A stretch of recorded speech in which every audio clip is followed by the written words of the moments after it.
No be small wahala don dey ground o my correct pipo. One group of Nigeria House of Representatives don dey push for single term of 6 years for president and governors. Normally one term na 4 years both for president and governors, but dis group dem want make the thing be 6 years for one term. Dis group of 35 lawmakers wey dey call themselves reform-minded lawmakers wey do public presentation on 6 draft bills wey don cross first reading of the floor. E dey propose to change the 2 terms of 4 years wey Nigeria president and governors dey do now.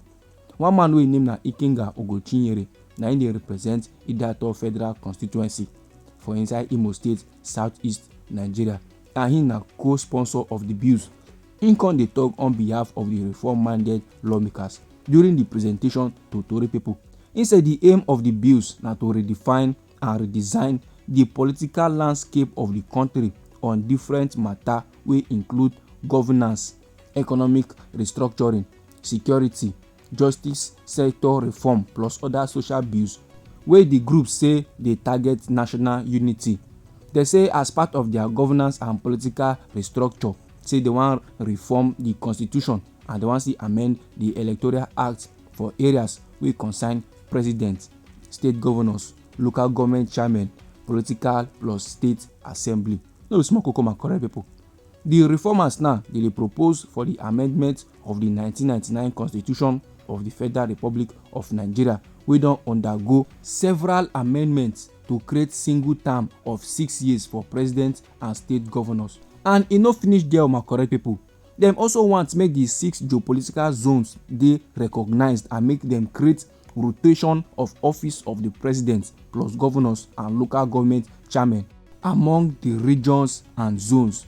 Then another matter wey dem wan amend for the bill na make we country Nigeria begin dey conduct the election of both the president, the governors, the national and state assembly and FCT area councillor, all of them meeting dey happen for inside the same day and the same time. No be small matter my correct pipo.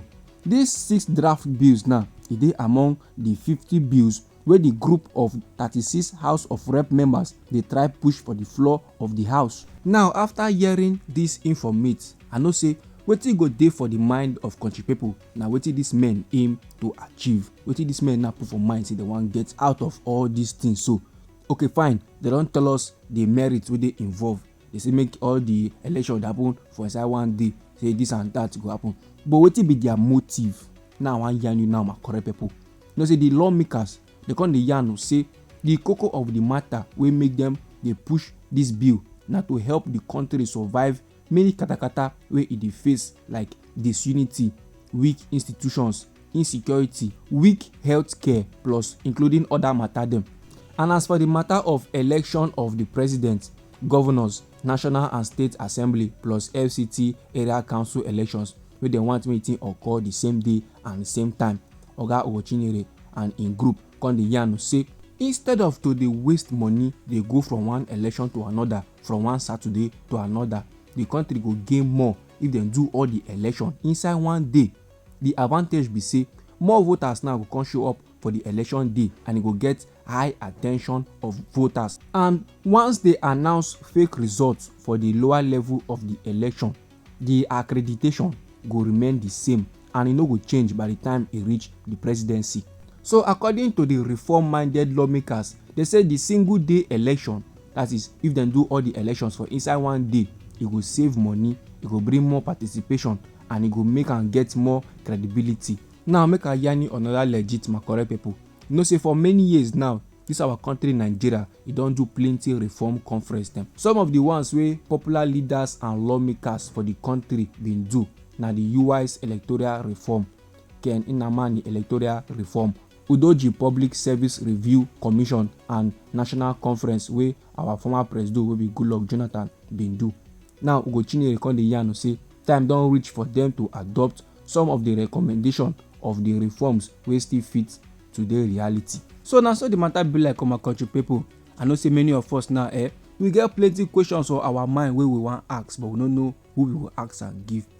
Questions like why e dey come now and how manage.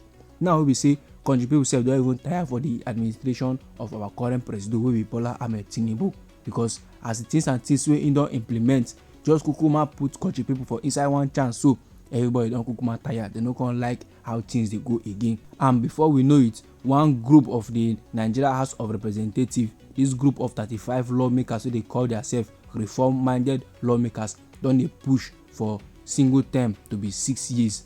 That is to say, our president now wey be Bola Ahmed Tinubu, wey everybody bin dey yarn before say 1 year gone, just 3 more years to go, make him for comot. Now him go come get 6 years in office, and election e no go come hold again for inside the year 2027. Instead, e go come dey happen for inside the year 2029.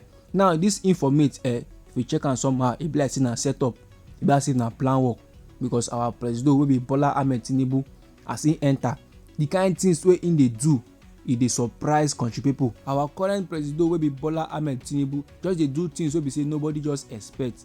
Just imagine if no be say him drop warning for this fuel subsidy wey he remove, so e for dey somehow.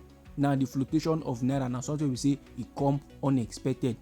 Now our currency wey be naira, e be like small pikin to where dollar dey. As country people now dey complain of hunger, dey complain of hardship, dey complain of electricity tariff hike, dey complain of high cost of commodity, and all these challenges was brought to us and proudly sponsored by the removal of fuel subsidy by the current administration of our current president wey be Bola Ahmed Tinubu.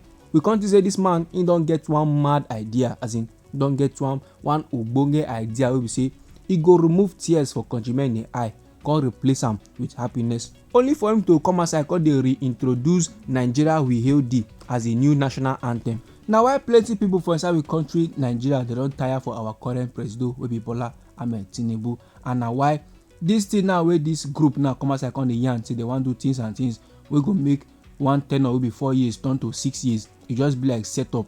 E dey sound like conspiracy for ear. E come be as if this administration they don plan everything down keep since. If we ask the presidency say how far now, based on the things and things wey dey sup for inside we country Nigeria, the challenges, the hardship and every other stuff, wetin una don do about the matter? They go say do the calms. Say our president now, him mind dey for country people. Say all the reforms wey him dey make na so that e go better for everybody for inside we country Nigeria. But the truth of the matter be say country people don tire, and if this thing now wey these lawmakers dey pursue come get ahead, that means we come dey call Bola Ahmed Tinubu our president for another 5 years. No be small kukuma, correct people. Anyhow the thing be you for body, feel free make you drop am inside our comment section. You know say this na Anointed Lady TV, where they like give una ogbonge and legitimate news on the things and things wey dey happen for inside our country Nigeria. So if you never subscribe to this channel, make you try go subscribe na for your own good, and make you turn on the notification bell, so that as they bring the news dey come, na you go first get the updates and you go get am sharp sharp. And abeg make you try to share the news to your family and friends. No dey stingy with the updates, make them too dey know wetin dey sup for inside the country Nigeria. I dey bring other news for you my correct people. No go anywhere.